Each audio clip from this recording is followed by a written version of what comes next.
La cathédrale de Strasbourg, symbole de la réconciliation franco-allemande 100 ans après la fin de la Première Guerre mondiale.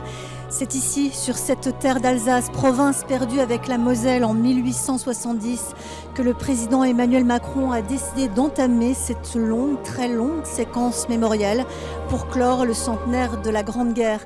Bonsoir à toutes et à tous, bienvenue sur France 3 pour cette émission spéciale jusqu'à 21h. Je suis en compagnie de l'historien Jean-Yves Le Naour, spécialiste de la Première Guerre mondiale. Et vous l'entendez sans doute, eh bien, l'événement effectivement a commencé puisqu'il y a un concert exceptionnel en la cathédrale de Strasbourg. Vous entendez les notes de Debussy, les 3 nocturnes, un concert de l'orchestre symphonique de l'Académie supérieure de Strasbourg avec à la baguette, eh bien, le chef d'orchestre autrichien installé à Strasbourg depuis de longues années, Theodor Guschelbauer. Assistent évidemment à ce concert exceptionnel les couples présidentiels français et allemands. 2 couples présidentiels qui sont arrivés il y a une demi-heure environ sur le parvis de la cathédrale. Vous étiez là, Anne-Laure Marie.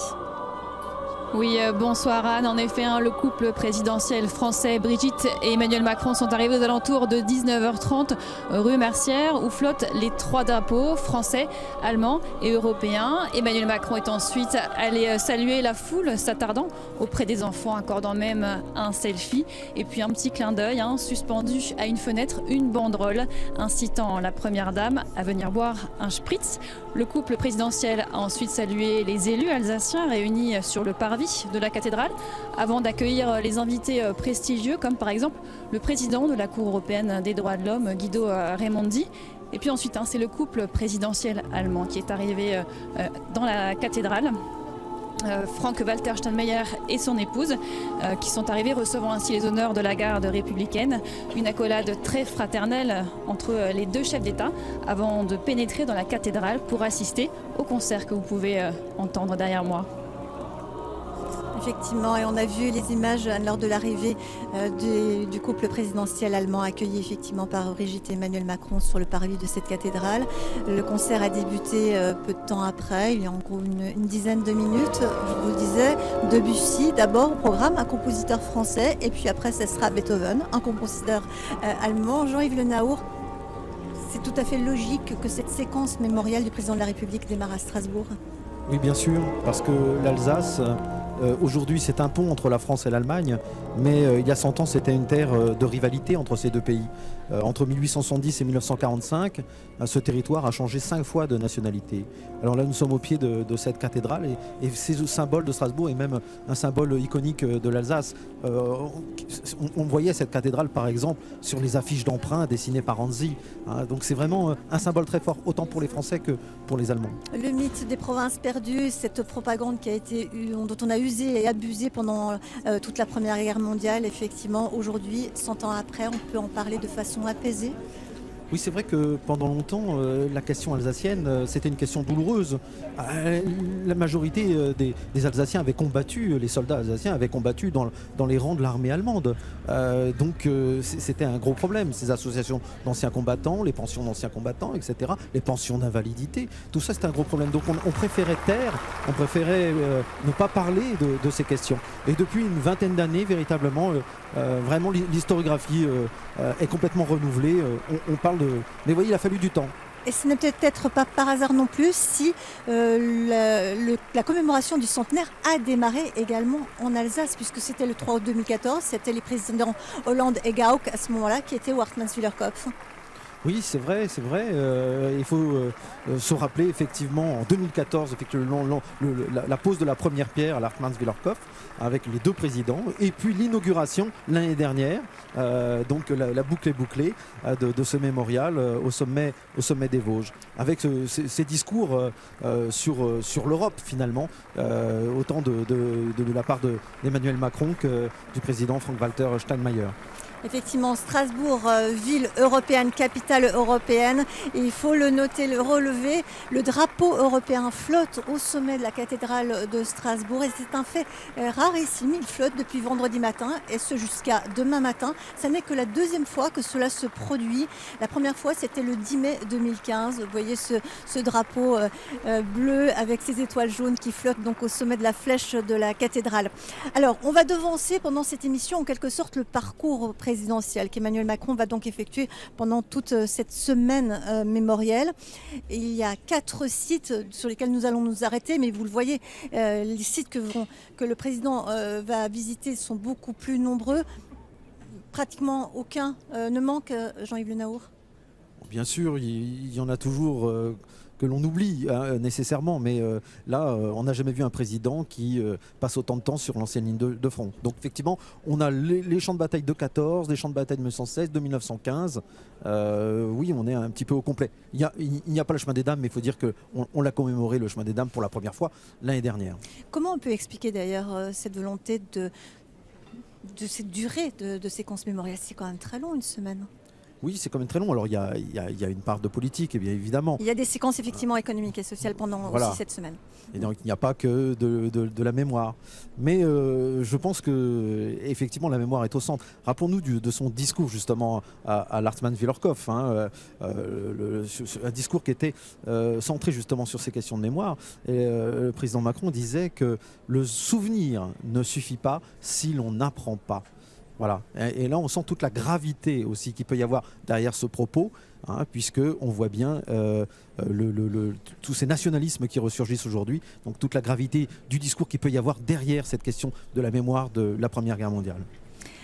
Alors, on va donc s'arrêter sur un premier site, les Éparges, où se rendra Emmanuel Macron mardi matin, mardi 6 novembre. Pourquoi les Éparges? Eh bien, parce que Maurice Genevoix, l'écrivain, a combattu là-bas. Regardez.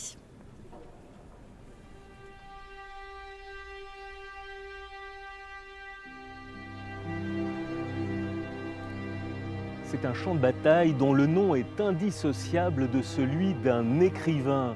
Les Éparges, une crête qui domine la plaine de la Wavre. C'est là que Maurice Genevoix a combattu, une expérience racontée dans son livre témoignage, Ceux de 14. Nicolas Xubac, que représente ce site des Éparges dans la vie de Maurice Genevoix? Bien, pour Maurice Genevoix, ce site, c'est l'expérience la plus traumatisante qu'il ait jamais connue. En effet, Maurice Genevoix, du 106e régiment d'infanterie, a participé aux attaques françaises menées entre février et avril 1915 pour tenter de reprendre la colline qui était aux mains de l'armée allemande. Alors Genevoix va connaître avec ses camarades les orages d'acier, pour paraphraser un autre auteur, les hommes bombardés, des milliers d'obus qui tombaient, la boue, les attaques, les contre-attaques, la vie au milieu des appels au secours, l'impuissance à pouvoir porter secours aux autres. Et tout ça dans cet océan de détresse, il y aura une journée particulièrement dure pour lui.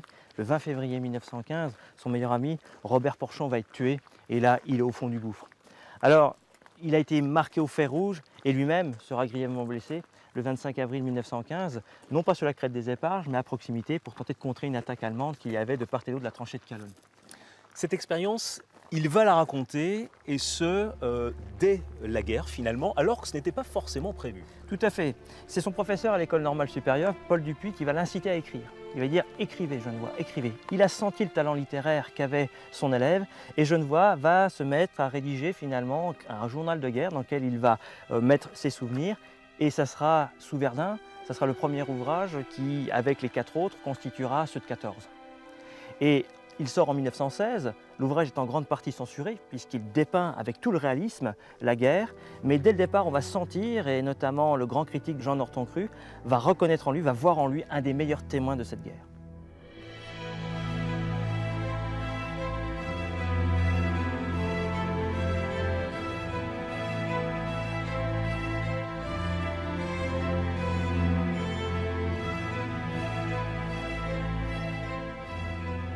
Nicolas, on se trouve dans le cimetière du Trottoir. C'est ici qu'ont été enterrés une partie en fait, des hommes qui ont été tués aux Éparges. Tout à fait. Une partie des combattants français morts sur la crête des Éparges ont été inhumés ici dans le cimetière du Trottoir, mais également dans d'autres nécropoles. Mais c'est dans ce cimetière qu'a été ramené le corps de Robert Porchon. Voici sa tombe.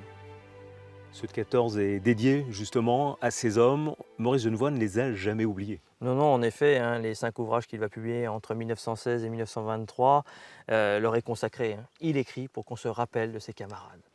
Alors, à côté, Genevoix, ce n'est pas une des grandes figures du monde ancien combattant de l'entre-deux-guerres, contrairement à des Barbus, à des Dorgelès. Lui, il s'engage dans son association régimentaire d'anciens combattants. D'ailleurs, il se mobilisera pour qu'on fasse ériger un monument, celui des Revenants, sur la crête des Éparges. Il va devenir véritablement le porte-parole des anciens combattants de 14-18 après la Seconde Guerre mondiale. On est en 1946, il a été élu à l'Académie française, donc il va utiliser sa notoriété pour promouvoir ce souvenir des combattants de 14-18, des anciens poilus. Il va faire rééditer ceux de 14 en 1949, et alors qu'il avait été un peu à l'écart du monde ancien combattant de l'entre-deux-guerres, il s'y investit pleinement et il devient en 1951 le président fondateur du Comité national du souvenir de Verdun. Et finalement, l'héritage le plus important qu'il va laisser derrière lui, Genevoix, à côté de ceux de 14, ça va être le mémorial de Verdun. C'est lui qui va prononcer le discours inaugural de 1967. Et finalement, par toutes ces actions, les anciens combattants le retrouvent en lui. Ils ont trouvé leur porte-parole. Et c'est ce qui fait qu'à l'heure actuelle, Genevoix demeure le grand témoin de la Première Guerre mondiale.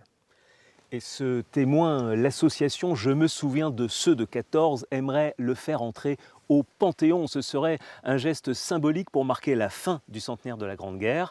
Cet été, le président Macron a relu les œuvres de Maurice Genevoix et ce 6 novembre, il sera ici aux Éparges en compagnie de la famille de l'écrivain. Effectivement, on peut envisager une panthéonisation de Maurice Genevoix. On en parlait déjà en 2014. Le gendre de Maurice Genevoix était Bernard Maris, qui est tombé sous les balles des djihadistes lors des attentats de Paris. Et il se battait justement et militait pour l'inhumation de Genevoix au Panthéon. Derrière lui, c'était toute une génération, la génération des poilus, de ces sacrifiés, qui rentreraient au Panthéon. Et puis tous les écrivains de guerre de 14-18 qui se sont révélés justement à ce moment-là. Effectivement, de nombreux artistes, des écrivains, des peintres qui ont porté un témoignage considérable de cette première guerre, des douleurs de cette guerre. Alors, la guerre a été une amputation, bien sûr. On a perdu Charles Péguy, Alain Fournier, Louis Pergaud ou encore Guillaume Apollinaire. Mais la guerre a révélé aussi des talents, des gens qui ont décidé de témoigner. Roland Dorgelès, bien sûr. Aussi Barbus, avec Le Feu, qui est le premier roman vrai, hein, avec ceux de 14 de Maurice Genevoix. Donc oui, et puis vous avez effectivement tous ces cubistes, ces peintres qui vont intégrer la section de camouflage de l'armée. Et là, il y a de l'ironie parce que le cubisme était dénoncé comme un art allemand, un art Bosch, disait-on avant la guerre, parce que il était anguleux, il était lourd, il était grossier, il n'était pas académique. Et la force du cubisme, c'est justement de casser les lignes, et ça va être très utile pour le camouflage. Ça perturbe le regard en cassant les lignes. Mais on a aussi des musiciens, Ravel par exemple, qui avait été exempté en 1915. Eh bien, en 1900, il arrive à faire des pieds et des mains. Il rentre comme automobiliste et il sera sur la voie sacrée à Verdun. Et paraît-il que ce rythme lancinant des roues sur la roue de la voie sacrée l'a inspiré pour le boléro. Et c'est au son de Beethoven maintenant qui a succédé à Debussy qu'on va retrouver Anne-Laure Marié. Vous êtes au milieu du public qui assiste à ce concert place du Château à Strasbourg. Oui, tout à fait, Anne, parce qu'en la cathédrale de Strasbourg, il y a 900 invités triés sur le volet. Et pour permettre à un public plus large d'assister à ce concert, eh bien, la ville a mis en place un écran géant ici sur la place du Château. Vous pouvez l'apercevoir juste derrière moi. Et ici, il y a donc un public venu finalement assez nombreux. Il y a un peu de tout. Il y a des jeunes, il y a des couples, il y a aussi des familles. Bonsoir. Déjà un petit mot sur ce concert finalement. Qu'est-ce que vous en pensez ? Le concert, c'est magnifique. Et on est venu en famille pour voir les présidents. On a juste vu peut-être M. Steinmeier. Mais aussi pour le concert, c'est pas un prix de consolation. Et je trouve ça beau que les présidents de la République française et allemande soient ensemble ici à Strasbourg et surtout qu'on célèbre la paix dans la cathédrale. Justement, j'allais dire, est-ce que c'est facile, un siècle après la fin de cette Première Guerre mondiale meurtrière, de s'en souvenir, de le raconter aux jeunes générations ? Facile de le raconter. De raconter cette guerre, de s'en souvenir finalement encore aujourd'hui ? Oui, je pense que c'est important, même si entre-temps il y en a eu une autre, mais celle-là, voilà, c'était vraiment nation contre nation. Et ici en Alsace, on apprend tout particulièrement à construire des ponts et à vivre ensemble. C'est ce qu'on veut transmettre aux enfants, même si ça fait longtemps. Mon arrière-grand-père a chanté la Marseillaise il y a 100 ans, le 11 novembre.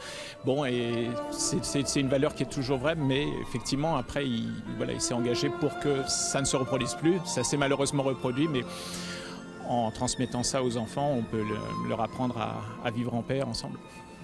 Merci beaucoup. Et c'est peut-être aussi tout le symbole finalement de la venue d'Emmanuel Macron ici pour sa première étape de son itinérance mémorielle. Absolument, alors merci. Effectivement, Jean-Yves Le Naour, cette terre d'Alsace, elle est aussi pleine de contrastes, il faut le dire. Les Alsaciens, vous l'avez évoqué tout à l'heure, combattaient très majoritairement sous l'uniforme allemand. Quelques-uns avaient déserté pour endosser l'uniforme français, mais c'est extrêmement cruel pour le symbole, par exemple, du monument aux morts à Strasbourg, place de la République, cette mère qui tient ses deux fils, l'un sous l'uniforme français, l'autre sous l'uniforme allemand dans ses bras. Oui, et on ne peut pas mettre aux morts pour la patrie. Donc la légende, c'est à nos morts. Et effectivement, qu'ils soient tombés après tout sous l'uniforme allemand ou sous l'uniforme français, ce sont les morts de l'Alsace. Nous n'avons pas choisi cette histoire. Cette histoire, nous avons été les victimes de cette histoire. Les Alsaciens sont aussi les victimes de cette histoire. Ils sont les acteurs, mais aussi les victimes de cet affrontement et de cette passion franco-allemande. Et ça a perduré, puisqu'en 1995, le président Chirac a refusé que les combattants alsaciens soient récipiendaires de la Légion d'honneur. Oui, effectivement, en 1995, le président Chirac a décidé d'accorder la Légion d'honneur à tous les anciens combattants de 14-18, tous les poilus, encore vivants, effectivement, mais pas les Alsaciens, ni les Mosellans, parce qu'ils avaient combattu sous l'uniforme allemand. Mais c'est toujours vécu difficilement ici, parce qu'on n'a pas choisi cette histoire. Il n'y a pas eu de référendum en 1871. L'Allemagne a dit, voilà, ces territoires sont de langue allemande, ils sont donc de race allemande, et ils m'appartiennent. Voilà, c'est comme ça. Fustel de Coulanges avait beau dire, non, la patrie c'est ce qu'on aime, mais voilà, ça ne rentrait pas en ligne de compte. Voilà, c'est une histoire terrible qui nous a dévorés. Et cette histoire, eh bien, elle se poursuit aussi à Reims, au parc de Champagne, qui sera la prochaine destination du président de la République après Verdun, mardi 6 novembre. Il se rendra effectivement à Reims pour l'inauguration du monument de l'Armée noire, puisque évidemment les colonies ont largement contribué dans les rangs de l'armée française. Regardez. Vous le voyez, ici, à Reims, on se prépare à l'arrivée mardi du chef de l'État, Emmanuel Macron, qui se rendra ici devant le monument aux héros de l'Armée noire. Un monument, vous le voyez, en cours de déplacement. Un monument ou plutôt sa réplique, l'original, construit ici en 1924, a été volé puis fondu par les nazis lors de leur entrée dans la ville en 1940. Une réplique a donc été installée en 2013, une réplique qui rend hommage aux troupes coloniales françaises, plus de 200 000 soldats subsahariens engagés sur le front pendant 4 ans. Jean-François Boulanger, bonjour. Vous êtes ancien professeur d'histoire à la faculté de Reims. Ce n'est pas un hasard si ce monument aux héros de l'Armée noire a été installé ici, à Reims. Effectivement, parce que s'il est un endroit où les troupes coloniales se sont illustrées pendant la guerre, c'est ici à Reims en juillet 18, au moment de l'ultime offensive allemande.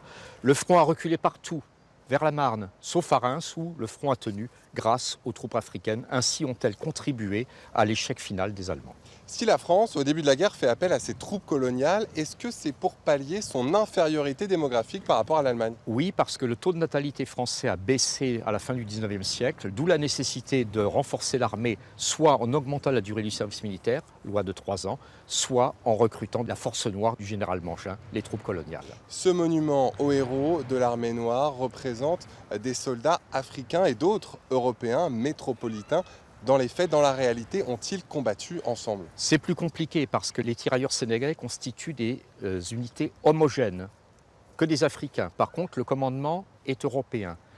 Mais ils peuvent se retrouver dans des régiments avec des troupes d'infanterie coloniale blanches. Mais en réalité, c'est à l'arrière que les tirailleurs sénégalais vont réellement rencontrer des métropolitains.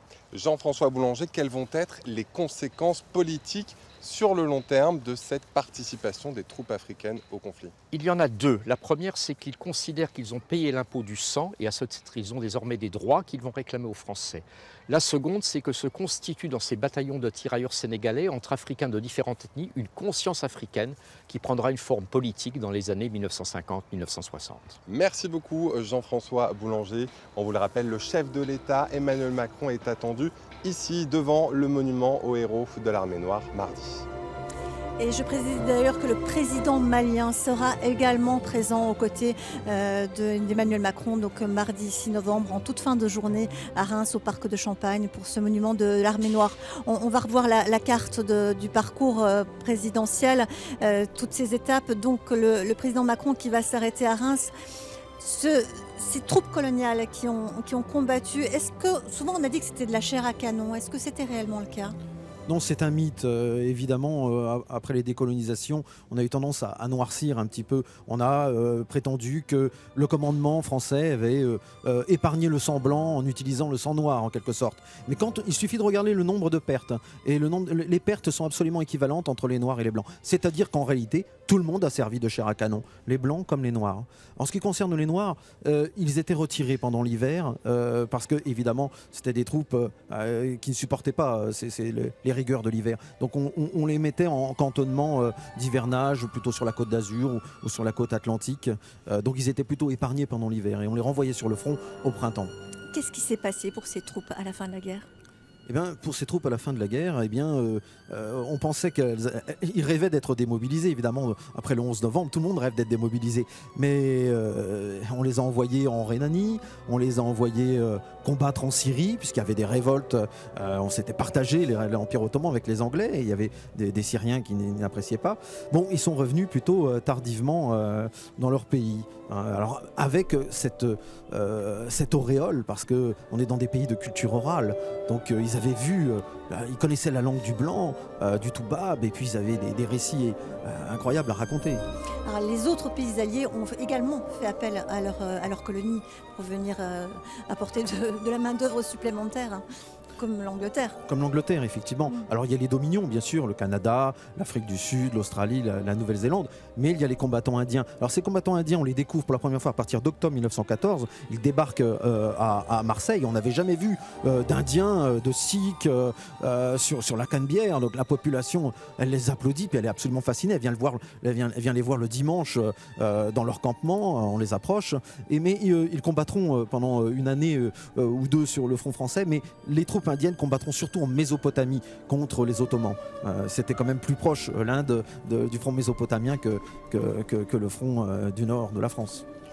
Si vous nous rejoignez, je vous rappelle que nous sommes en direct donc depuis la place du Château à Strasbourg, la place qui est juste à côté de la cathédrale de Strasbourg. Se tient donc un concert exceptionnel auquel assiste le couple présidentiel Brigitte et Emmanuel Macron ainsi que le couple allemand Frank-Walter Steinmeier et son épouse. Et ils écoutent actuellement un concerto pour violon de Beethoven. Anne-Laure Marie, vous êtes auprès du public qui suit ce concert donc depuis la place du Château. Oui, tout à fait, vous l'avez dit, le public dans la cathédrale et ici, place du Château, a pu assister d'abord à une petite représentation de Debussy, un auteur français. Et là, vous l'avez dit, c'est Beethoven, un auteur allemand, pour continuer dans la symbolique. Il y a ici du public sur la place du Château. Et donc certains sont venus pour voir le couple présidentiel, d'autres pour écouter le concert. Et certains sont également venus encourager leur enfant. Bonsoir, pourquoi vous êtes venus ce soir ? Bonsoir, écoutez, pour assister à ces beaux spectacles, à la transmission en direct. Je crois que vous avez votre fille qui joue ? Oui, personnellement aussi, j'ai entendu parler de cet événement toute la semaine à la maison et j'ai ma fille qui est sur scène, oui, exactement. Oui. Et alors ce concert, comment il se déroule selon vous ? Écoutez, il est magnifique, c'est une bonne opportunité. J'ai bien fait de braver le froid. Et c'était important aussi pour votre fille, pour vous, que cette commémoration se passe ici à Strasbourg, de pouvoir jouer devant le couple présidentiel ? Exactement, que les célébrations commencent dans une ville comme Strasbourg, oui, absolument, c'est important, oui. C'est une manière d'entretenir le souvenir de la Première Guerre, qu'on n'oublie pas finalement ce qui s'est passé il y a un siècle ? Oui, absolument, oui, d'entretenir la mémoire et de ne pas oublier, oui, absolument. Oui. Vu ce qui se passe en ce moment, oui, je pense que c'est important de ne pas oublier, oui. En effet, je pense qu'avec la montée en ce moment du populisme et du nationalisme dans certains pays, c'était un peu l'objectif aussi finalement de cette visite présidentielle d'Emmanuel Macron. Effectivement, c'est quelque chose qui semble tenir à cœur au président de la République, qui évoquait un relent des années 30. Vous le ressentez comme ça, Jean-Yves Le Naou ? Alors, l'historien est toujours, plus précis. Les comparaisons, parfois, ne sont pas raison. Effectivement, les années 30, à partir du moment où il y a Hitler qui est au pouvoir, il y a la préparation de la guerre. Donc, nous ne sommes pas quand même dans cette situation-là, bien heureusement. Nous sommes dans une situation, effectivement, d'inquiétude, d'angoisse. Mais nous ne sommes pas dans une marche à la guerre, pour autant. Mais la mémoire, l'entretien de la mémoire sert effectivement peut-être à éduquer et à appréhender mieux l'avenir. Commémorer, qu'est-ce que ça signifie ? Ça veut dire se souvenir ensemble. Et donc là, je pense que vraiment, le mot prend tout son sens ici à Strasbourg, avec le président Macron et le président Steinmeier. Se souvenir ensemble, c'est-à-dire être réunis autour de cette grande tombe. Alors être réunis entre Français, si vous voulez, on réunit autour de son histoire, mais aussi être réunis entre Européens, entre Français et Allemands, et plus largement entre Européens, autour de cette grande tombe, autour de cette histoire qui nous a dévorés. Alors ce soir, Strasbourg, justement, on va refaire un petit plongeon 100 ans en arrière, ces images de Strasbourg, de l'arrivée du général Gouraud, place Kléber à Strasbourg. C'était le 22 novembre 1918, parce que c'était un petit peu plus tard quand même que la signature de l'armistice. Oui, alors le 11 novembre 1918, dans la convention d'armistice, il est stipulé que les Allemands doivent aussitôt évacuer la France qui était encore occupée, la Belgique qui était encore occupée, et l'Alsace-Lorraine. Donc on voit à l'image effectivement ces troupes défiler dans Strasbourg. Pour autant, est-ce que cette liesse populaire qui était évidente dès le départ quand ils sont arrivés, est-ce que ça a duré ? Alors non, ça n'a pas duré. Mais effectivement, c'est une liesse pendant tout le mois de novembre, pendant tout le mois de décembre. Il y a des bals, il y a des cérémonies à n'en plus finir. Et on voit vraiment une vraie ferveur populaire. Mais tout se bloque progressivement parce que, on va appeler ça le malaise alsacien, pour une série de problèmes. Une série de problèmes qui s'accumulent. Je pense que les autorités françaises ont voulu faire vite. C'était dans la francisation, dans l'assimilation, dans la départementalisation. Et ils ont utilisé des méthodes jacobines, peut-être des méthodes un peu brutales.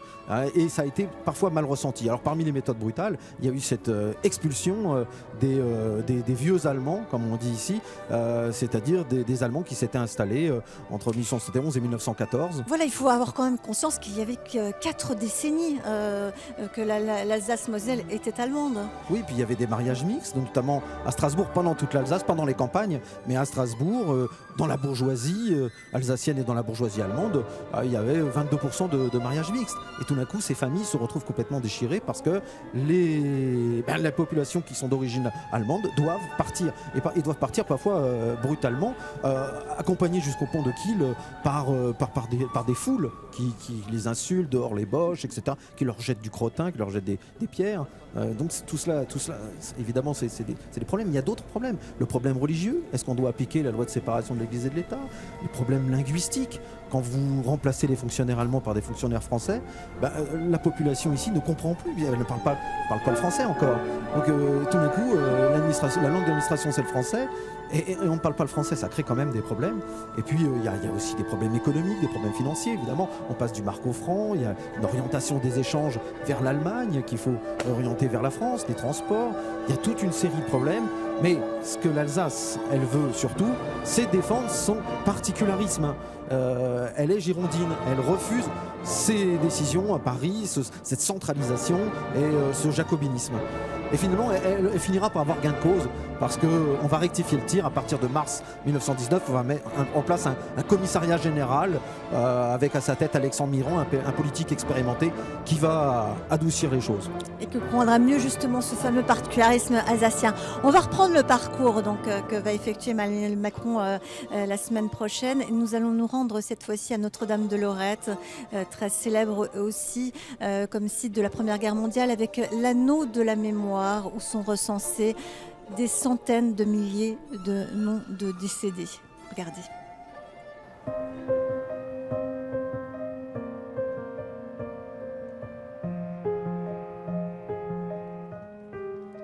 On y pénètre par un chemin qui rappelle les tranchées. Nous sommes dans un mémorial unique en France, situé sur la nécropole nationale de Lorette, le plus grand cimetière militaire de la Grande Guerre. L'anneau de la mémoire, ruban de béton sombre, couleur de guerre, posé en équilibre sur une colline dominant les plaines de l'Artois, une immense ellipse gravée de près de 580 000 noms.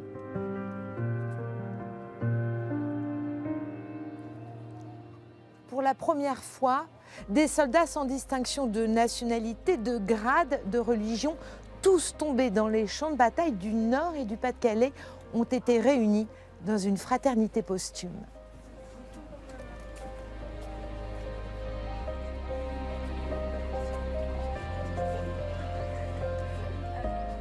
On vient du monde entier parcourir ce livre de la mémoire à ciel ouvert. Le classement par ordre alphabétique sur 500 plaques d'acier doré permet un dialogue entre les vivants et les morts.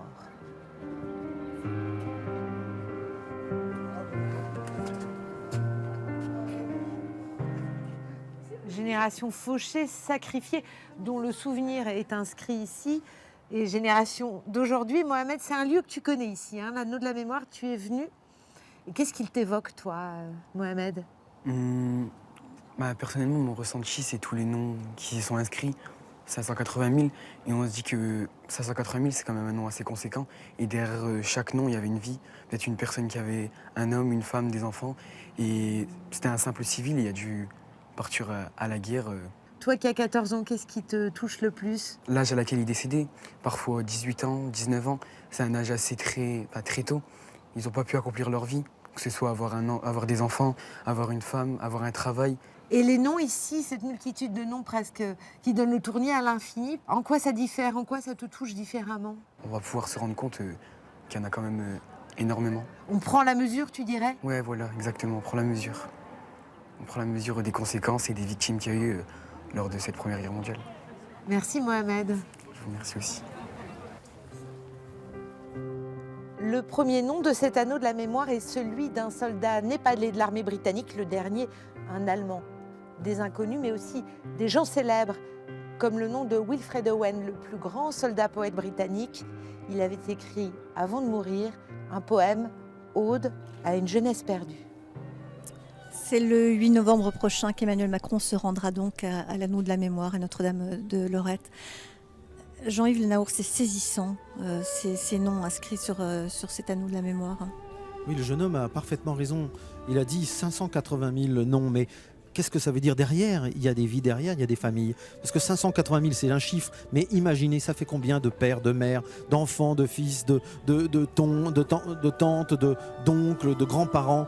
Vous imaginez les millions de personnes que ça représente endeuillées. Ça fait combien de larmes? 580 000 personnes. C'est terrible parce qu'ils sont partis. Il y a des Anglais, des Allemands, des Français. Et tous, ils avaient l'impression de se défendre et de participer à la dernière des guerres. Il n'y en aurait plus. Et que ça n'allait pas durer. Ça n'allait. Oui, effectivement. Bon, la plupart de ces combats de Notre-Dame de Lorette, l'année 1915, ils pensaient encore que dans 6 mois, on aurait vaincu et on reviendrait enfin dans nos foyers. Nous combattons pour que nos enfants n'aient jamais à connaître cela, ni les enfants de nos enfants. C'était ça qui les animait et c'est pour ça qu'ils trouvaient la force de sortir de la tranchée. C'est véritablement une génération qui a été décimée. Oui, une génération véritablement sacrifiée. En France, 1 400 000 morts. On a perdu 10% de la population active.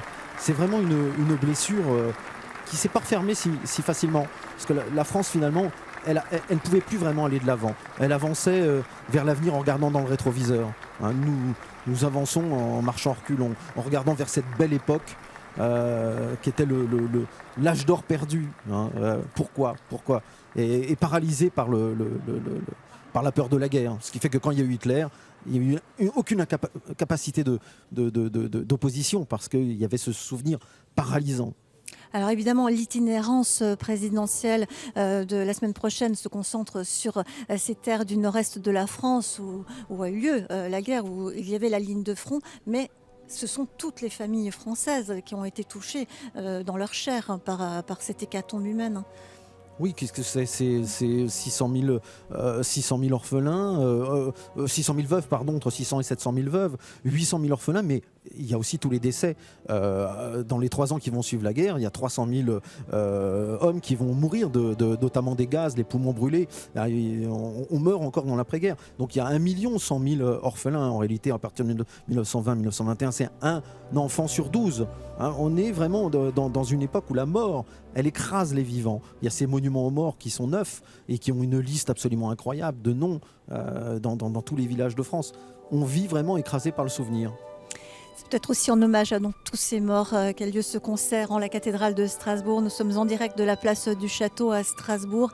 Un concert, c'est Beethoven qui retentit dans la cathédrale. Anne-Laure Marie, vous êtes aux côtés du public. Oui, tout à fait, sur cette place du Château. Finalement, le public est venu assez nombreux pour écouter ce concerto pour violon de Beethoven. Et je m'approche un peu du public notamment. Bonsoir, comment se passe ce concert ? Excellent. Ce concert, j'allais dire, il est mieux que dans une salle de concert. D'abord, la retransmission du son est parfaite ici. Mais en plus, on voit des gros plans des musiciens qu'on n'a pas l'occasion de voir quand on est dans une salle de concert. Et ensuite, le plaisir de revoir M. Kuchelbauer, un Strasbourgeois d'adoption. Et le symbole, finalement, de ce concert, en présence du couple présidentiel, du couple allemand aussi, c'est important ? Oui. L'important, c'est le cadre dans lequel se situe cette manifestation aujourd'hui. Hein. Même si peut-être le président allemand n'est pas tellement connu du public. Hein. J'ai vu débarquer des voitures. À un moment donné, je me dis c'est lui, c'est pas lui. Voilà, maintenant ça y est, je l'ai reconnu. Et pour la réconciliation franco-allemande, un siècle après, finalement, le symbole est fort ? Pour moi, c'est quelque chose dont on ne parle même plus. C'est quelque chose de normal, de naturel.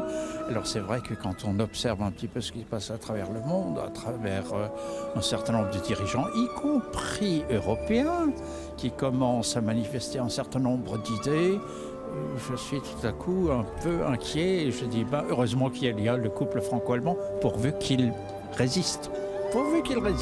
Merci beaucoup. Voilà, le mot est dit, pourvu que le couple allemand résiste, pourvu qu'il symbolise encore la paix en Europe. Voilà, c'est très présent, Jean-Yves Le Naourane, on l'y pensait, même des gens venus assister, ce mélomane qui apprécie apparemment beaucoup, mais pas que, également le message que cela véhicule. Et là, on s'aperçoit que l'histoire, elle sert à comprendre le présent et elle sert à éclairer le présent. C'est Marc Bloch qui, d'ailleurs... illustre Strasbourg. Voilà, exactement, l'université de Strasbourg porte son nom. C'est Marc Bloch qui disait « Si c'est le passé qui vous intéresse, faites-vous archéologue. Si c'est le présent, faites-vous historien. » Et effectivement, l'histoire, ça sert à éclairer le présent. Et c'est normal que les présidents utilisent l'histoire pour forger le consensus contemporain. Alors effectivement, les présidents de la Ve République, on va en parler maintenant puisque une des dernières étapes de la séquence mémorielle du président de la République l'emmènera évidemment à Compiègne, la forêt de Rotonde, pour là où a été signé l'armistice le 11 novembre 1918. Et c'est là-bas qu'on va retrouver Dominique Patignac parce que c'est un passage obligé pour tous les présidents français, vous allez comprendre. Voici le wagon de l'armistice, ou plutôt son frère jumeau. Cette voiture est un symbole de la relation tourmentée entre la France et l'Allemagne. En 1918, l'armistice est signé ici, en forêt de Compiègne. Dans l'entre-deux-guerres, la clairière de Rotonde devient un lieu de pèlerinage, synonyme de victoire pour les Français. Pour les Allemands, il en va autrement, évidemment. Alors, en 1940, Adolf Hitler lave l'affront.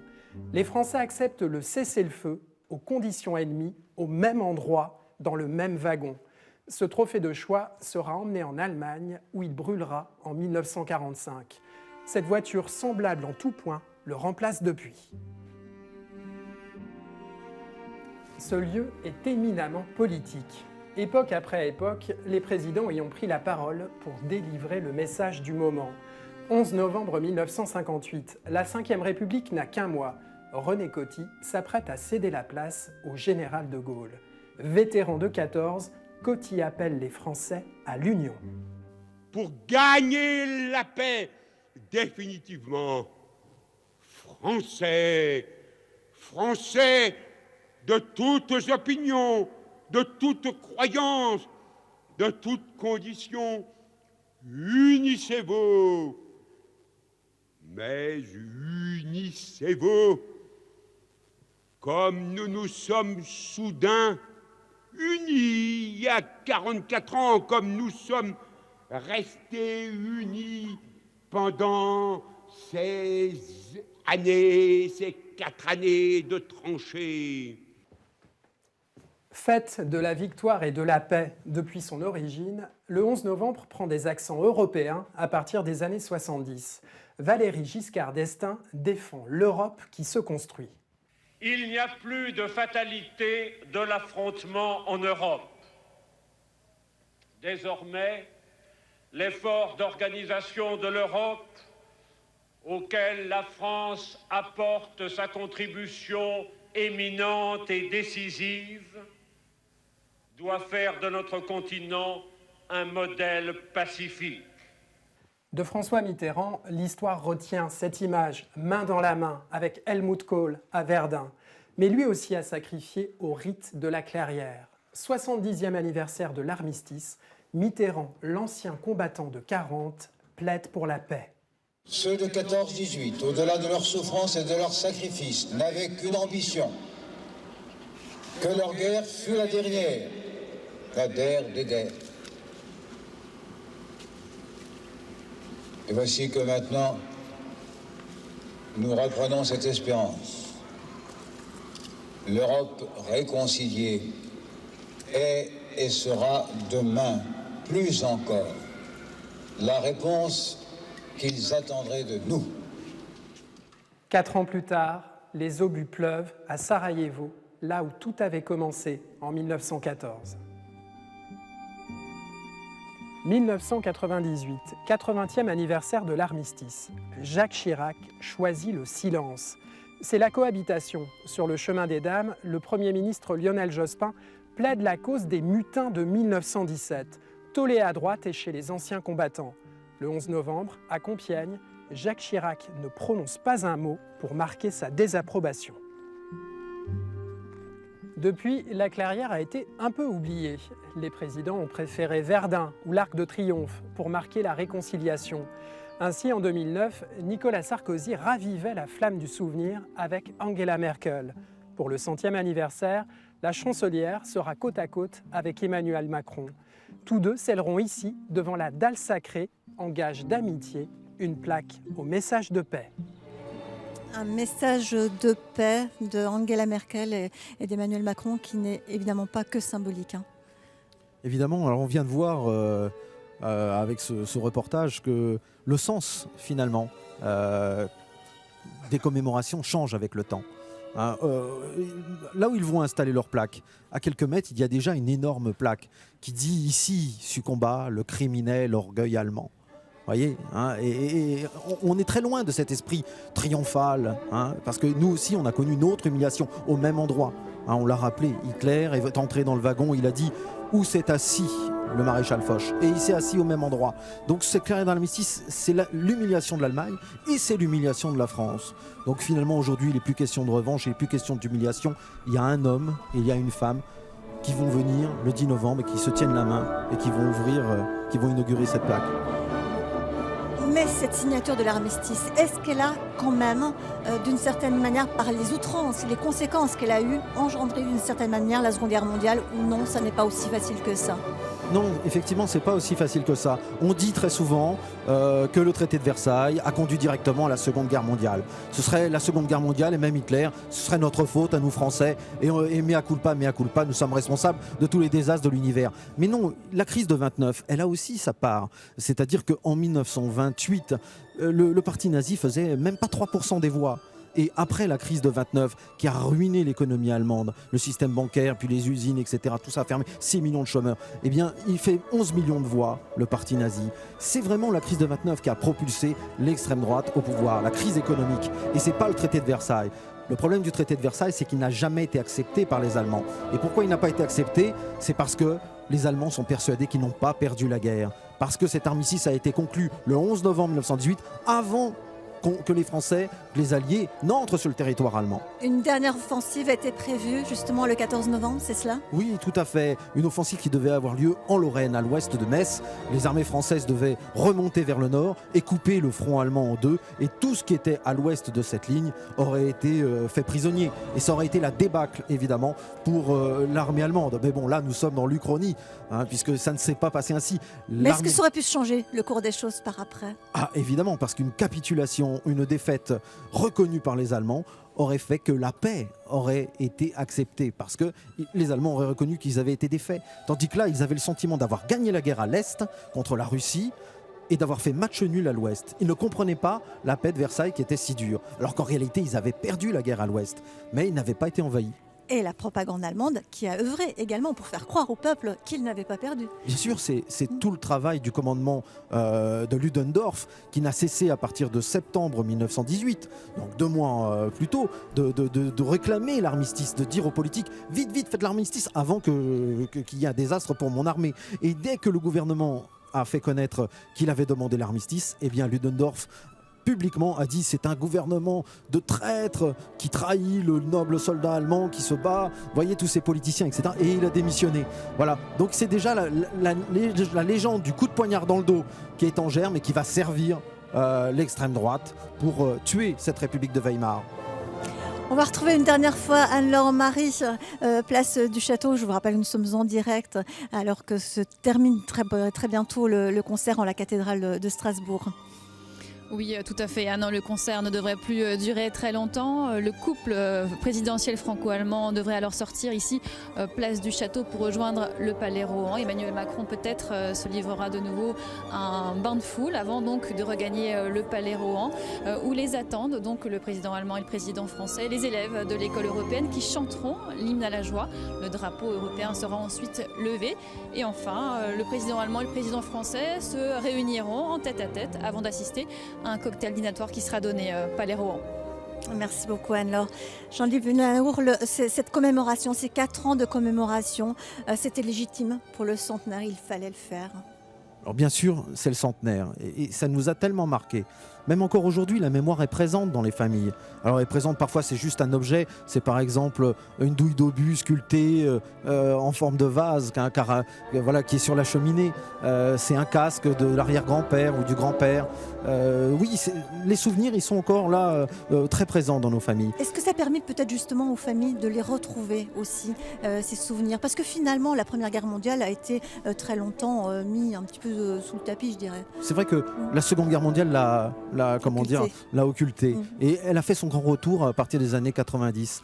Oui, c'est une façon, parce qu'en plus il y a eu la grande collecte, c'est-à-dire qu'on a incité les Français à retrouver leur histoire, et donc à retrouver l'histoire. Ils vont faire des recherches généalogiques, il y a tout un tas de blogs sur Internet qui se sont ouverts, des tas de lettres qui ont été... Et même sur France Télévisions, on incite nos téléspectateurs à nous faire part de leurs histoires personnelles. Et au-delà de ça, je crois que la commémoration c'était important parce que, si vous voulez, bien sûr que nous sommes en paix, bien sûr que nous sommes réconciliés avec la France et l'Allemagne, mais la guerre fait toujours partie de l'horizon des hommes. Elle ne fait plus partie de notre horizon direct sur notre sol national, mais elle fait toujours partie de l'horizon des hommes. Et ça, c'est ce que disait Barbus dans Le Feu en 1916. Son dernier chapitre s'appelle L'Aube. Un jour, le soleil va se lever et il va déchirer de ses rayons la nuit de la guerre. Un jour, ce sera la der des der. Mais malheureusement, cette aube, nous, les humains, nous l'attendons encore. L'horizon, notre horizon, la guerre fait toujours partie de notre horizon, malheureusement. Merci beaucoup Jean-Yves Naour de nous avoir accompagnés. Et pour tous ceux qui veulent en savoir plus sur cette Première Guerre mondiale, je recommande vivement la lecture de votre ouvrage 1914-1918. C'est l'intégrale, c'est le cas de le dire. C'est un beau bébé de 3,5 kg qui fait 1500 pages, mais au moins on saura tout sur cette Première Guerre mondiale. Merci infiniment de nous avoir accompagnés dans cette émission spéciale. Et nous serons présents sur France 3 et France Télévisions tout au long de l'itinérance mémorielle du président de la République. Rendez-vous notamment sur France 3 Grand Est mardi 6 novembre à partir de 14h30 pour la cérémonie à Verdun. Et puis samedi prochain, France 3 vous propose une émission spéciale pour suivre la cérémonie évidemment à Compiègne à partir de 15h15. Et enfin, 11 novembre oblige. France 2 et Julien Bugier vous feront vivre la grande cérémonie à l'Arc de Triomphe à Paris. Très belle soirée à tous sur France 3.